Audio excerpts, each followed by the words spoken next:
Movie start होती है और एक होटल रूम में हम एक ओल्ड आदमी और एक यंग लड़की को इंटीमेट होते हुए देखते हैं। हमें पता चलता है कि वो आदमी एस्ट्रोफिजिक्स का प्रोफेसर है और उसका नाम है एड। वो लड़की उसकी पीएचडी की स्टूडेंट थी जिसका नाम था एमी। एमी और एड ये दोनों टीचर स्टूडेंट थे। उनके एज में बहुत ज्यादा गैप था पर फिर भी एक दूसरे से वो बहुत प्यार करते थे। एड फिर अपने काम से चला जाता है। एमी को उसके नेक्स्ट एस्ट्रोफिजिक्स के कॉन्फ्रेंस में मिलने की उससे बात करता है। अब हमें एमी के बारे में इसके बाद नेक्स्ट सीन में हमें एमी के बारे में बताया जाता है। हमें पता चलता है कि एमी एक्स्ट्रा अर्न करने के लिए मूवीज और टीवी शो में स्टंट वुमन का काम करती है जो काफी रिस्की था। एमी को ये पसंद था और इसे वो छोड़ने नहीं वाली थी। अब हमें 6 ईयर पहले का सीन दिखाया जाता है जिसमें हम एड को एमी से वीडियो कॉल पर बात करते हुए देख सकते हैं। एमी को एस्ट्रोफिजिक्स पढ़ा रहा था लेकिन एमी को एड का बोलने का तरीका, बात करने का स्टाइल बहुत अच्छा लगता है और धीरे धीरे उससे प्यार में पड़ जाती है। स्लोली एड भी उससे प्यार करने लग गया था। आगे जाकर फाइनली धीरे धीरे वो रिलेशनशिप में आ जाते हैं। एड ऑलरेडी मैरिड था, उसका एक बेटा और उसकी बेटी भी थी,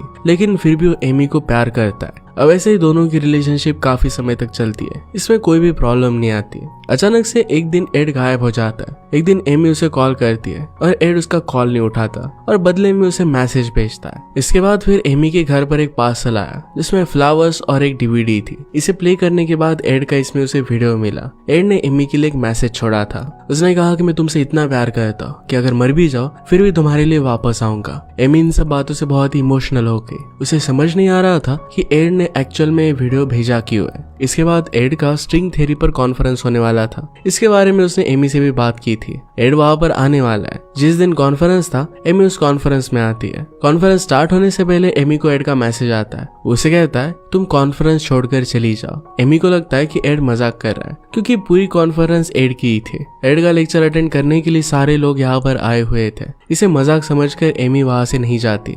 कॉन्फ्रेंस फिर स्टार्ट होता है और एक आदमी आकर बताता है कि प्रोफेसर एड की डेथ 1 हफ्ते पहले ही हो चुकी है और इसी वजह से हमारे बीच वो नहीं है। हमें उनके लिए प्रेयर करना चाहिए। ये सुनकर एमी के पैरों के नीचे से जमीन खिसक जाती है। वो हैरानी में कॉन्फ्रेंस से बाहर आई और एड को कॉल लगाती है। उसे फिर एक मैसेज आता है जिसे एड ने सेंड किया था। एड कहता है कि मैंने तुम्हें कहा था कि कॉन्फ्रेंस को अटेंड मत करना। इसके बाद एमी बहुत टेंशन में आ जाती है। एड के बारे में वो गूगल करने लग जाती है। उसे अलग अलग आर्टिकल सर्च करने के बाद पता चलता है कि एड की 1 हफ्ते पहले ही डेथ हो चुकी है। इस बात से वो बहुत ज्यादा सरप्राइज हो गई थी कि अगर एड की डेथ हो चुकी है तो उसे मैसेजेस कौन भेज रहा है। इसका आंसर उसे बहुत जल्दी मिलने वाला था। अब एमी को एड का मैसेज आता है जिसमें उसे उसके घर पर जाने के लिए कहता है। ये आउट ऑफ टाउन था। एमी फिर वहां के लिए निकल जाती है। एमी एड के घर पर पहुंची और वहां पर उसके डॉटर से बात करने की कोशिश करती है। इसके लिए आसान नहीं था, इसलिए वो बात नहीं कर पा रही थी, लेकिन एड की डॉटर उसे पहचान लेती है। वो कहती है कि तुम तो वही लड़की हो जिसका डैड के साथ अफेयर चल रहा था। इस बात से एमी को बहुत ही अनकंफर्टेबल लगता है। एमी भी एड के बारे में काफी कुछ पता चलती है। उसके लॉयर के पास जाती है। लॉयर उसे एक एनवेलप देता है। लॉयर कहता है कि एड ने मरने से पहले बनाया था और कहा था कि तुम्हें देना है। अब एमी उसे घर लेकर वापस जाती है। उस एनवेलप में उसे और कुछ डीवीडी मिली जिसे एड ने मरने से पहले रिकॉर्ड किया था। वीडियो में फिर एड एक्सप्लेन करता है कि उसने एमी को इस सब के बारे में क्यों नहीं बताया। एड एक बीमारी से काफी समय से सफर कर रहा था। उसकी डेथ होने वाली थी और ये बात बताकर वो एमी को दुखी नहीं करना चाहता था, इसलिए उसने अकेले ही जाने का फैसला किया। एड ये भी कहता है कि मैंने सारे मैसेजेस और रिकॉर्डिंग पहले ही रिकॉर्ड करके रखे हैं। टाइम टू टाइम एमी तक ये सब आते रहेंगे। जब तक एमी उसे बुलाकर, उसकी यादों को भुलाकर अपनी जिंदगी में आगे नहीं बढ़ जाती तब तक ये मैसेज उसे आते रहेंगे। अगर एमी मूव ऑन हो जाती है तो 11 बार अपना नाम इस नंबर पर सेंड करते हैं और इसके बाद ये सब मैसेजेस आना बंद हो जाएगा। एक्चुअल में एड को पता था कि एमी उससे बहुत प्यार करती है और एड के जाने के बाद उसे बहुत बड़ा झटका लगेगा। उसकी डेथ से उसकी लाइफ बर्बाद हो सकती है, इसलिए एड ने पूरा सिस्टम बनाया था। एमी को अपने जाने के बाद भी लाइफ में आगे बढ़ने के लिए वो मदद करना चाहता था। एड ने एमी की स्टडी सिलेबस से रिलेटेड वीडियो भी बनाई थी जो कि उसे आगे पीएचडी में पास करने में मदद कर सके। एमी उसकी सारी बातें सुनती है पर उसे कुछ फर्क नहीं पड़ता। एड की यादों में वो डिप्रेस रहने लग गई। वो ऐसे स्टंट करने लग गए जिससे उसकी जान को खतरा था, जैसे कि स्कल्पचर मॉडलिंग। इस वर्क में सफोकेशन की काफी चांसेस थे।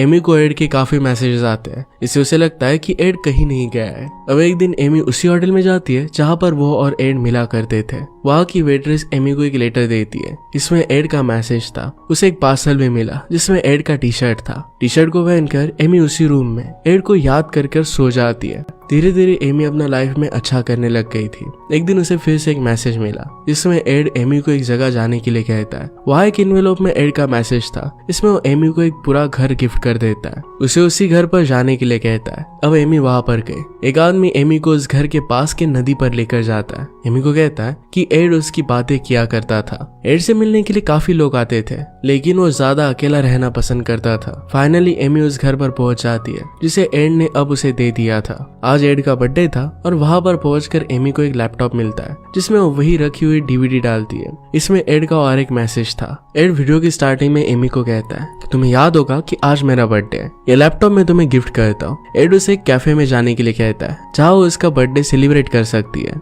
एड एंड में उसे ये भी कहता है कि मैं चाहता हूँ कि तुम लाइफ में आगे बढ़ सको। जब तुम्हें लगे कि तुम आगे बढ़ चुकी हो तब अपने नाम से 11 बार इसी नंबर पर मैसेज कर देना। एमी उस कैफे में जाती है जहाँ पर एड ने उसे जाने के लिए कहा था। कैफे का ओनर एमी को बहुत अच्छे से ट्रीट करता है जैसे उसे जानता हो। उसे ऑलरेडी पता था कि एमी वहाँ पर आने वाली है। वहाँ पर एमी एड के बारे में कैफे ओनर से बहुत सारी बातें सुनती है। इसमें उसे पता चलता है कि एड ने अपनी आखिरी टाइम में यही बैठकर बहुत सारे लेटर्स लिखे थे, काफी सारी वीडियोस रिकॉर्ड की थी। यही लेटर्स और वीडियोस आज एमी को मिल रहे हैं। एंड में उसे एक लेटर देता है जिसमें लिखा होता है कि मैंने अभी अभी एक माउंटेन और रिवर को देखा जिसका रिफ्लेक्शन बिल्कुल तुम्हारे चेहरे जैसा था। तुम्हें भी ये देखने के लिए जाना चाहिए। अब ये पढ़ने के बाद एमी कैफे से उस नदी के पास जाती है। एक औरत वहाँ पर एमी को हक करती है और नदी के किनारे पर बैठने के लिए कहती है। एमी वहाँ पर बैठी हुई थी और माउंटेन का रिफ्लेक्शन नदी पर गिर रहा था। इस रिफ्लेक्शन में एक लड़की की तस्वीर बन रही थी। ये देखकर एमी बहुत खुश हो जाती है कि एड को वो दिख रही थी।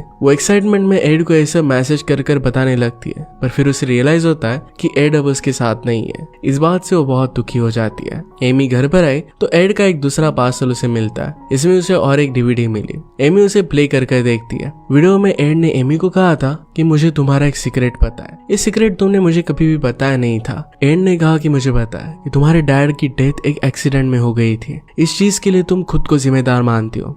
इसी गिल्ट की वजह से तुमने अपनी मॉम को भी अपने दूर कर दिया है। तुम उससे बात भी नहीं करती।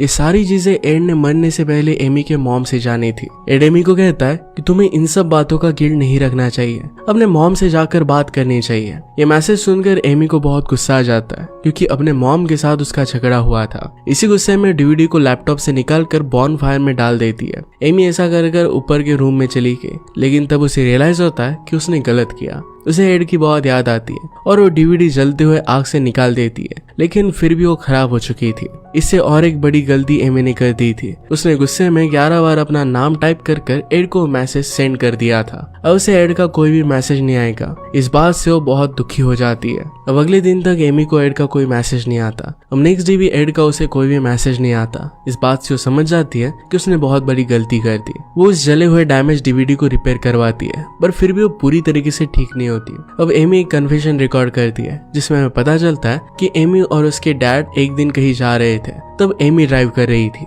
जब एक्सीडेंट हुआ तो एमी कार से बाहर आ गए और उसके डैड कार में ही रह गए। एक्सीडेंट में फिर उनकी डेथ हो गई थी। इसी चीज की वजह से वो खुद को गिल्टी मानती है। अब एमी एड को एड के नाम से 11 बार मैसेज भेजती है ताकि वो वीडियोस और मैसेजेस उसके पास फिर से वापस आ सके, लेकिन ऐसा नहीं होता। अब एमी एड की डॉटर से मिलने के लिए जाती है जो एमी को पसंद नहीं करती थी। इसका रीजन एमी को लगता था कि शायद एड अपनी डॉटर को टाइम नहीं दे पा रहा था। वो टाइम एमी के साथ स्पेंड करता था और इसी वजह से शायद एड की डॉटर उससे नाराज होगी। इस पर एड की डॉटर उसे कहती कि ऐसा नहीं था, हमारे फादर हम दोनों ब्रदर सिस्टर से उतना ही प्यार करते थे जितना वो तुमसे करते थे। अब एमी एक डिलीवरी एजेंसी के पास जाती है। उनसे पूछती है क्या एड के नाम से कोई मेरे लिए पार्सल आया है। इस पर वो लोग हाँ कहते हैं, पर उन्होंने कहा कि अब तक वो पार्सल डिलीवर करने का हमारे पास ऑर्डर नहीं आया। एमी फिर समझ जाती है कि ऑर्डर एड का लॉयर ही उन्हें दे रहा है। एमी इसके बाद लॉयर से मिलने के लिए जाती है। उससे आगे आने वाले सारे पार्सल और लेटर्स को देने के लिए कहती है। लॉयर इसके लिए मना कर देता है क्योंकि एड ने उसे स्ट्रिक्ट ऑर्डर दिए थे।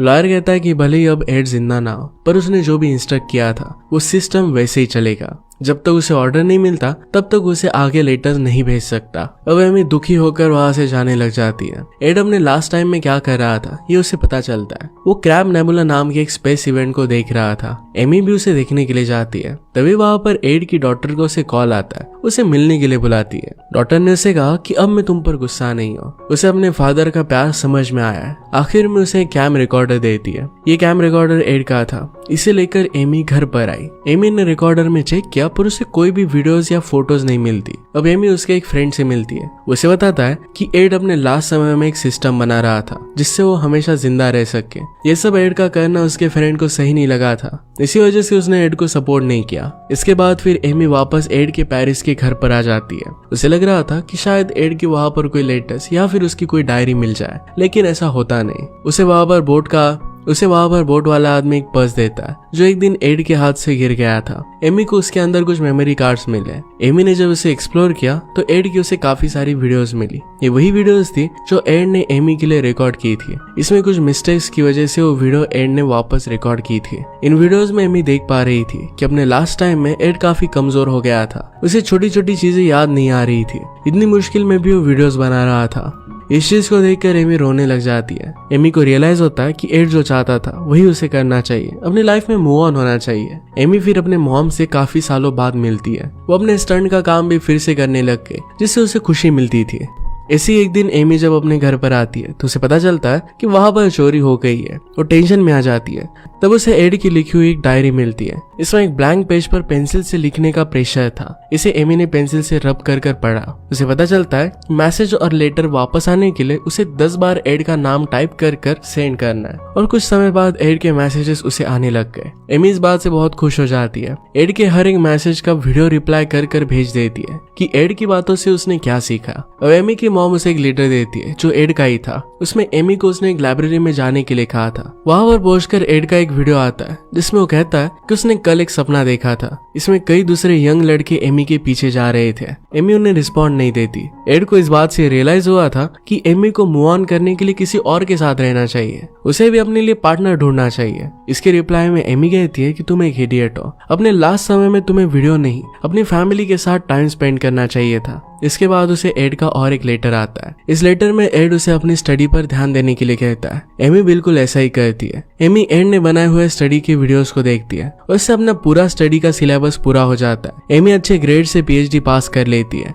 एमी अपने अचीवमेंट से बहुत खुश थी और उसे मिलने के लिए एड की डॉटर और उसका ब्रदर भी आता है। इससे एमी और भी ज्यादा खुश हो जाती है। एमी को एड का मैसेज आता है जिसमें उसने एमी को पीएचडी पास करने की खुशी में गिफ्ट देने का वादा किया था। जब एमी एड के लॉयर से मिलने के लिए जाती है तब उसे पता चलता है कि एड ने एमी के नाम पर उसकी इटली का घर कर दिया था। इसके साथ उसके लॉयर ने उसे एक वीडियो टेप भी दी। उस वीडियो में एड ने अपना चेहरा नहीं दिखाया था क्योंकि अपने लास्ट डेज की ये वीडियोस थी। इसमें एड एमी से प्यार की बातें करता है और आखिरी बार अलविदा कहता है। अब इसके बाद कोई भी एड का दूसरा वीडियो एमी के लिए नहीं बचा था। ये देखकर एमी बहुत इमोशनल हो जाती है। अब एमी फिर से अपने शहर जाती है जहाँ एक स्टैचू का शोकेस चल रहा था। ये स्टैचू एमी के रोने की वजह से खराब हो गया था, फिर भी अच्छा लग रहा था। इसमें मॉडल एमी ही थी। वहाँ बाहर आकर एमी जॉन से मिलती है। ये वही था जो एड को वीडियोस और लेटर भेजने के लिए मदद कर रहा था। वो एमी को डेट के लिए पूछता है। एमी अपने सपने में जिस लड़के के बारे में बात कर रहा था ये वही था। एड को एमी के लिए लड़का पसंद था। एमी भी फिर इस बात के लिए हाँ कह देती है। वो भी अपनी लाइफ में अब नई शुरुआत करना चाहती थी। इसी के साथ ही मूवी एंड हो जाती है। अगर आपको एक्सप्लेनेशन अच्छा लगता है तो प्लीज लाइक और कमेंट जरूर कर दीजिएगा। बहुत सारी मूवीज लेकर आता रहता हूँ तो प्लीज चैनल को सब्सक्राइब कर दीजिए और बेल नोटिफिकेशन आइकन दबाना मत भूलिएगा। हम फिर से मिलेंगे और इन मूवी के साथ। तब तक के लिए थैंक यू और आप अपने आप का ख्याल रखिए।